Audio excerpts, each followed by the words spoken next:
Ready to unlock the secrets to thriving as a realtor in one of the world's most captivating real estate markets?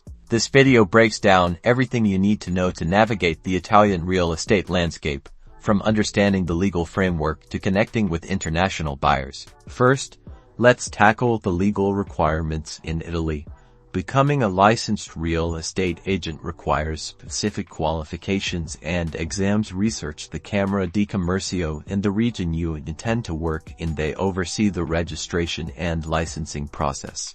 Next, understanding the cultural nuances is crucial. Italians value personal relationships and trust. Building rapport is key. Be patient, polite, and prepared to communicate in Italian, even if just basic phrases. That shows respect and builds trust. Now, let's talk marketing strategies. Traditional methods are still relevant, but digital marketing is increasingly important. Focus on showcasing properties through high-quality photos and virtual tour. Use social media platforms like Instagram and Facebook to target both local and international buyers. Finally, working with international clients requires a specific approach. Be prepared to assist with language translation, currency exchange, and legal complexities. Highlight the lifestyle benefits of owning property in Italy, emphasizing the culture, food, and climate. Remember, success in Italian real estate hinges on thorough preparation, cultural sensitivity, and effective communication. Now go out there and make your mark on the Italian real estate market.